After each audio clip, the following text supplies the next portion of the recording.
Hi, I haven't done a video already on hair care and skincare products. I figured that it would be a good idea to do a video on products that I most reach for on a daily basis for makeup. Obviously because that video is quite long, I split them into two videos. So for makeup, these are kind of products, like I say, that I mostly reach for. The first product I use after using my moisturiser and cleaning my face would normally be a primer, and for that I use the Pixi Flawless and Poreless Primer. I did want to pick up the Too Faced one. I was going to get the Too Faced one. The lady recommended getting this one instead. I tried it on my skin, I preferred it more, and I do want to try the Too Faced one, and since then I've gone back to look for it and it seems to be impossible to pick up. So this is what I currently use at the moment, and you can pick these up online, or the closest one to me that sells this in store is actually Milton Keynes. The Boots in Milton Keynes has this in store. The next thing I use after that would be my concealers. I tend to use the MAC Select Cover Up concealer. I'll just pop it out of the box. I am actually NW20 and it looks like this, and it is absolutely brilliant. You only need a small amount, and for this I tend to use this brush. It's the number 7 eyeshadow blending brush, but I actually use this brush for using my concealer. It's got a bit dirty there, but these together are fantastic. If you want a cheaper alternative, and before I was using this, I tended to use the Collection 2000 Illumination Touch concealer. This is like £5, so, and this is around £11 I think. But this is fantastic. If you can afford to splurge, definitely get this one. If not, I would definitely recommend the Collection 2000 one. And then I usually use for spots, I use a different concealer because this is obviously more liquidy, and I use for under my eyes. But for spots and covering up, I use the MAC Studio Finish Concealer. And this, I don't tend to use them under my eyes very much because it can become quite cakey. I have actually picked up a, I love this so much, I've actually picked up a spare one for when this one runs out, and it is brilliant. It is like industrial concealer. It will cover up anything. I find this brilliant, and again that retails for around £10–11. And you can pick that up in MAC stores. Again, if you live near Milton Keynes, there is one there, so I would definitely recommend using that. For a foundation, I usually would use the Revlon Colour Stay makeup for dry to normal skin. I like the fact that they have two types. They have the dry to normal, and then they have oily skin as well, and I think that's really good. They have a fantastic colour range. It is quite expensive for like a normal drugstore foundation, but it's definitely worth the money, and it does last all day, and it doesn't sink in my pores like most foundations do. So I would definitely recommend this. I would usually use a brush such as this to pop it on. This is the foundation brush by number 7. You can pick these up in Boots, or I would use a flathead brush like this to buff it in, and this is actually a powder brush by e.l.f., but I find I use this.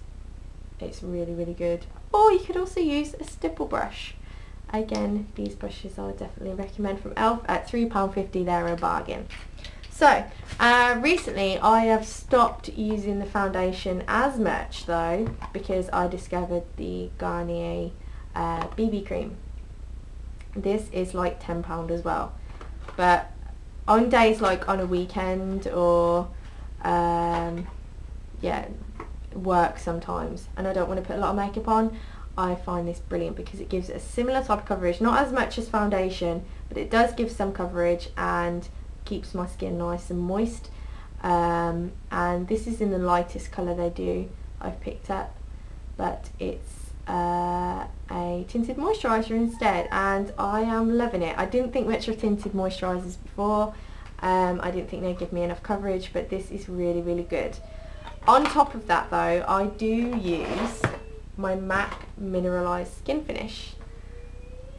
I have this in medium and I love this. I swear by this. I've tried so many different powders and this by far beats every single one. Again, I want to pick up a spare because I love it so much. If they ever stop doing this, I don't know what I would do. It would take me forever to find another one as good as this. And I prefer this to Benefit. The Benefit one has a gorgeous smell, but this lasts a lot longer. I don't need it to smell nice. So yeah, the BB cream actually does smell really, really nice. It actually smells similar on your hand. It smells similar to one of my Gucci perfumes. I think it's Flora. So that's quite strange. But yeah, I use this, and to buff this in my skin I use a Kabuki brush by e.l.f. Again, not very expensive, and these together are brilliant. And sometimes I put these in my handbag. I'll put this in a little bag and keep these in my handbag just in case I want to touch it up. But they actually blur out all redness and spots, and fantastic. The next thing I use is blusher. My current favourite blusher, because I do have a few, is the MAC Wonder Woman blusher. I have this in Mighty Aphrodite. It's so gorgeous, so pigmented. Well, it's not shockingly pigmented, but it blends really well, and it's, to me, I feel like it's idiot proof. Anyone could use this because, you know, you just gradually build up a nice colour and you don't end up with too much on your face. So I absolutely love this, and Tiffany D recommended the Mighty Aphrodite and I love it. And for that I'll use more e.l.f. brushes. I use a complexion brush, or I use a blush brush by e.l.f. So they're brilliant.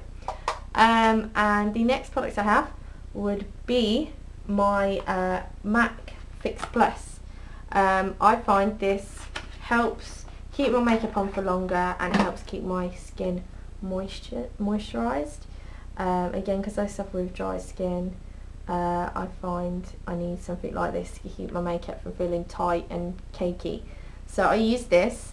I actually have used the Urban Decay Dewy Me, and this is again a setting spray. These are very similar, so either one is a good buy.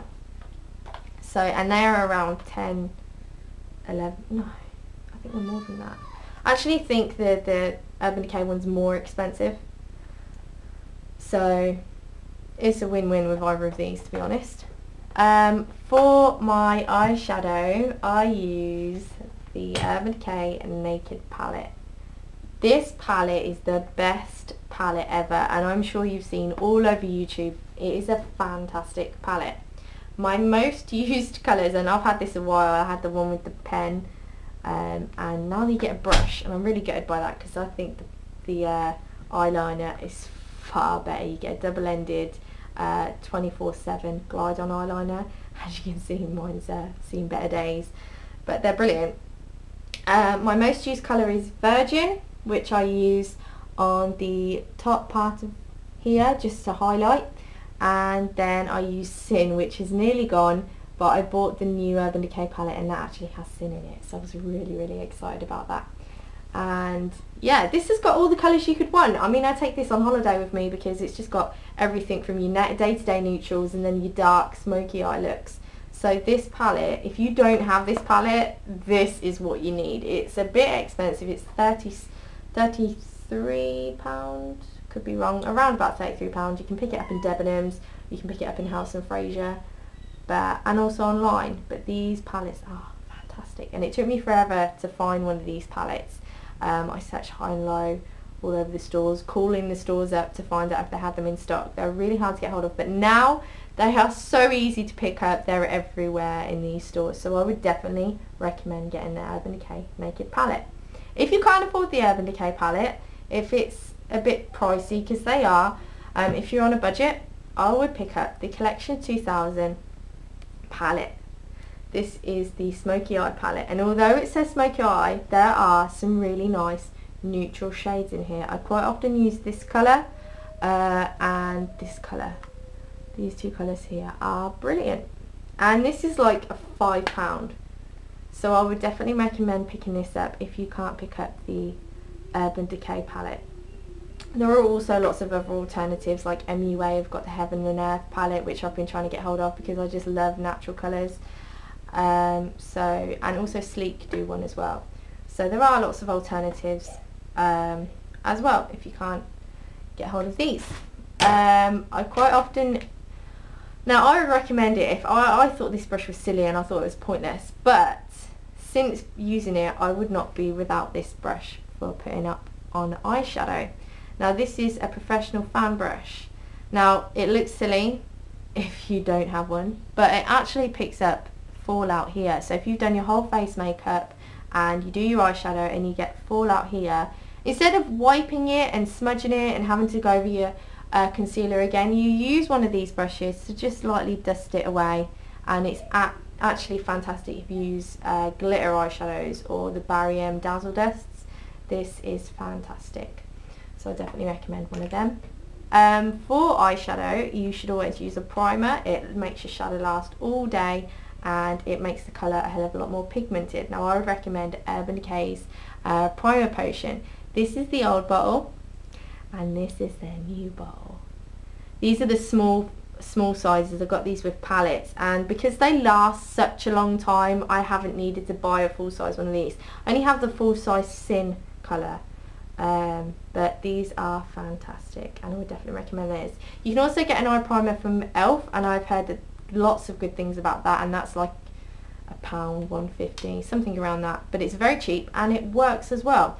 But if you want to splurge and you do like wearing your makeup on a daily basis and all day, and especially for nights out, definitely use Urban Decay Primer Potion. I cannot recommend this enough for you. And then for mascaras, I tend to use the Maybelline 1x1. This is a Volume Express mascara. This I tend to use on a daily basis. It's quite good. But I don't use this for my bottom lashes. I actually use the Collection 2000 Volume Sensation for my bottom lashes. I find if I use this on my bottom lashes, because it's quite a wet formula, I tend to get it smudge at the bottom, and this doesn't. And this is not so heavy. It's a really light and it's got a proper brush on it, and I actually find that it fans out my lashes really, really well. And obviously the 1x1 has the plastic brush, which you'll, I'm sure, know about. And I'm not a massive fan of the plastic brushes, but this one actually works, so I like that. Occasionally it does get cakey though, I find, and occasionally I'll get clumps. But the next mascara I use will be the Bijou Paris Volume Fast and Perfect. This is the one with the button. This is the one that moves. I think I showed you this on a previous video. It goes in 2 directions, and I find this formula is fantastic. And I was worried about it clumping because it does look a bit goopy on there, but it doesn't clump, which is really surprising, and it does the work for you. I'll actually do a video on applying this because this is fantastic and I would definitely recommend it. It is quite expensive for a normal shop drugstore mascara, but it is definitely worth picking up if you're into mascaras.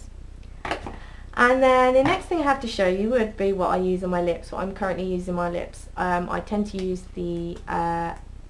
lip glosses most of the time, and I've just suddenly gotten into lipsticks, and this is the L'Oreal Paris lipsticks that are out, and this is in colour Fresh Candy S101, and I love the packaging, and this is what it looks like. And if you notice in the centre, I think you can see that there's a slighter different colour in the centre, and it's so soft and so beautiful, and I absolutely love this colour. Get it on. That's what it looks like. It looks really shockingly bright on the camera. It's not giving it good pep. I actually have it on my lips now, and it's really subtle, and I just love it, and it makes me feel